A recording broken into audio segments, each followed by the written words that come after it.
So, we've done a lot of coverage on the support class in Star Wars Squadrons, and I felt like it was time to give some love to some classes that we haven't really covered on the channel much. One of those classes is actually the fighter class. Now, this is my secondary class to play, and I really enjoy using the TIE Fighter. It's got good hull, it does a lot of damage, and its maneuverability and speed is pretty darn nifty. And when you get the right loadout, you're a walking tank with super high damage and moderately decent speed. So in today's video, we're going to be covering one of my most favorite loadouts to use as a TIE Fighter in Star Wars Squadrons. This loadout helps you aim easier, do a ton of damage, and secure objectives super easily. So whilst you're racking up your KD ratio with this build, you're also helping the team with objectives. And much like my last gameplay breakdown video, I'm going to be covering this step by step as the game unfolds, showing you my decisions in that game, why I did it, and how you can utilize that yourself to up your KD score and even your win percentage. But before we get into that, my question of the day for you is, what do you think is the most underpowered ship in Star Wars Squadrons? For me, it's the Y-Wing, just purely because whilst it can do its objective well, it's very easy to take down as the Empire. When I'm playing support and I see a Y-Wing, I see it more of an easier target because of its slow speed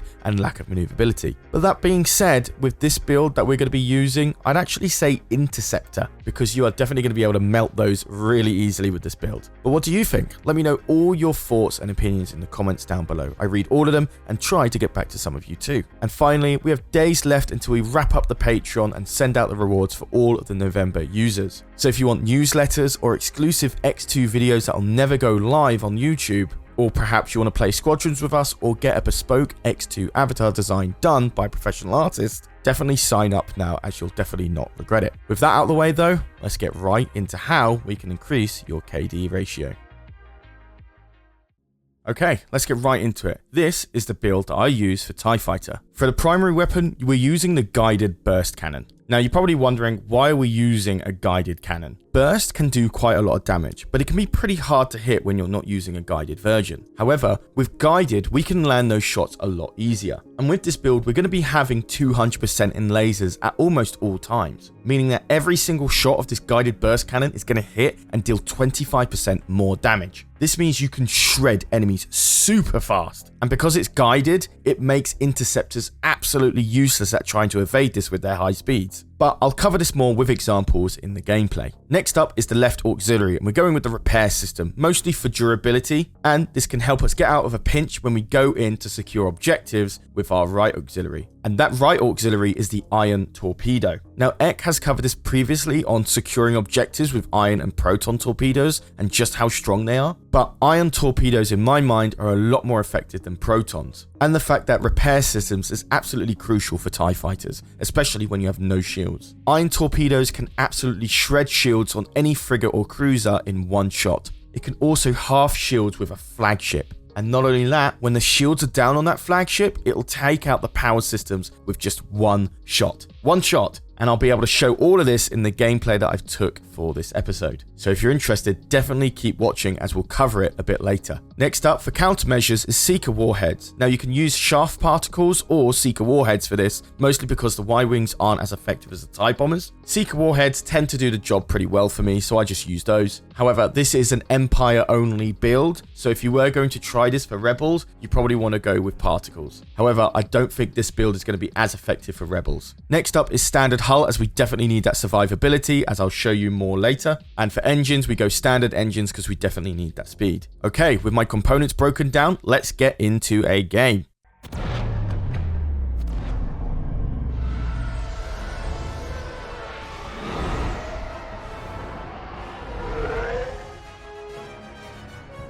Titan 1 in formation. Okay, so this clip is literally right at the beginning of the game where it decides on if we're going to be on attack or defense. So as you can see here that I'm actually putting all of my power into my lasers. This is absolutely crucial when you're engaging, because if you don't, you become absolutely useless in this build. However, there is good news. You overcharge your lasers crazy quick with this build. Like, I would say probably 4 times faster than you would with a standard laser. Okay, but with that said, you see me slowly creep up to an enemy player whilst being out of his view. This prevents him from looking at me and then using target nearest, meaning that I can get the advantage jump on him when I do get vision on him. and as soon as I have vision on him, I begin attacking. He zooms past, I go half speed for a sharper turn, and just keep on his trail while keeping at half speed so I can keep that maneuverability. Eventually, he's trying to outrun me, but it's not enough and I'll be able to take him down. But it's not over yet. I find the support immediately, and thanks to this guided laser cannon, I'm able to get to double lasers in literally no seconds at all. I lock onto him and I begin firing, and then he crashes, giving me a second kill. Now, next up, I have another player that I'm trying to target, but he's dogfighting me and circling me around. Despite the maneuverability of a TIE fighter, this is an A-wing, so he's definitely going to outmaneuver me. So after a little chasing, I give up and begin focusing on the objectives now that we're on the assault. Now here's where the magic begins. I tried to get into the 1,500 range of this Nebulon B. I slow down a bit so I'm not in range of enemy fighters. Let that ion lock in and then fire. Now watch these shields. Boom, all gone in one hit with one ion torpedo. So effectively within like the first 5 to 8 minutes of the game, I've killed 2 people and I've taken down the shields of one of the Nebulon Bs. This is how powerful this loadout is for the TIE fighter. So here I actually make my first mistake. I start firing upon the support. I'm only on 75 hull. He's got full health and full shields. I begin firing on him and then we both crash and kill each other, giving the enemy a total of 5 morale, putting my team back a bit. It's really important not to die on a 1v1 when you're on the assault, because it will not go in your favor and you lose morale for it. Now here I play a little bit risky. I enter into a 1v3, and the only reason I do this is because I know one of them is quite low. When you're on assault and you really need a win, it's probably not the best idea to do, but I do secure the kill. But of course, after securing the kill, I've got the other 2 players on me. I try tailing one as I get back to my Nebulon B, and I nearly die, but luckily I survive and also kill the other player. But again, this was not a smart move. I should have died here. I just got very lucky. Alrighty, but now that's done, we also notice that we can assault the MC-75 now. This is stage 2 of the objective role kicking in, where we fire our ion torpedoes at the MC-75. But this is Nadiri Dockyard, so I find it very easy to go up and over. And the reason I do that is because it's a lot easier to fire your ion torpedo from above than directly on. You take a lot less firepower. It also makes it a little harder for enemies to spot you, because they're always looking ahead, but not what's above them. So here you see me get a little bit into range. I do take a bit of damage, but I'm able to fire the ion torpedo and get out of it. Next up, I'm just focusing on enemies that are out of position or on their own. This is really good to just keep up a bit of morale. However, if I do see them in a group, I probably won't engage. So here I make my second mistake. Now that the shields on the MC-75 are down, I'm desperate to try and get off my ion torpedo off on the power systems. However, 2 things went really wrong here. For one, my repair droid was not up and I couldn't use it, and I was below 100%. Secondly, I didn't have an ion torpedo. Oops. But with the shields on the MC-75 still down, I quickly go back in and finally execute it properly. Now, watch this.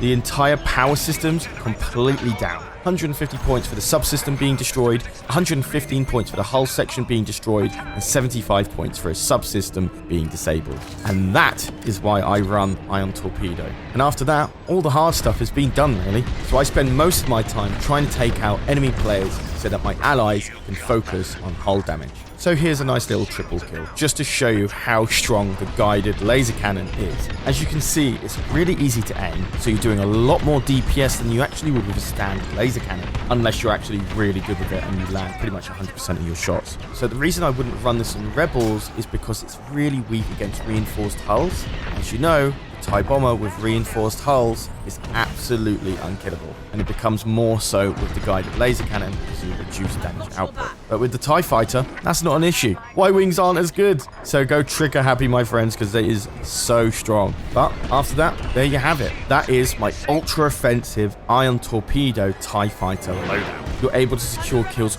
really easily, and actually Nadiri Dockyard is amazing for this build because you can hide, pop your head out, and take somebody down super quick. So I guarantee you, with this build, you'll definitely be securing a lot more kills with a lot more ease because you're not having to aim so much, as well as help out your teammates on the objectives by simply firing your ion torpedoes at the Nebulon Bs and the MC-75, and then finally the power system. So that does bring me to the end of the video. What do you think about my loadout for the TIE Fighter? Is it something you want to try out in your next game? Is it something you're already using? Or perhaps you just don't like the guided burst laser cannon? Let me know all of that, as well as our question of the day, which is, what do you think is the weakest class in Star Wars Squadrons? But also an additional question of the day. Do you like these type of videos? This one was a little bit faster for me to make because I play the game and I narrate over it. It's generally a lot more faster than writing a script. The video I did of the support, which I show here in the top right corner, that was even faster to make because I was literally narrating as I was playing. But there were a lot more ums and ers during the script. Let me know what you prefer most, and I'll probably make more videos in that format. So if you prefer the more detailed scripted videos, let me know. If you prefer this more in between, let me know. And if you prefer more of the support video that I did, where it's just off the cuff, let me know that too. And finally, before I go, don't forget our Patreon, because it is literally wrapping up in just a few days now. So if you want newsletters, exclusive videos that'll never go live anywhere else, play a game of Squadrons with me, or get a bespoke EcksToo avatar design of yourself done by a professional artist, all of which can be earned in the Patreon rewards linked in the description and in the pinned comment. Also in the top right corner as well. Did you know about that? But after that, thanks for watching. Really excited to see you guys use this loadout, and let me know if it increases your KD ratio. But other than that, I've been Charlie, you've been watching EcksToo, and I'll see you in the next video. Take care, guys.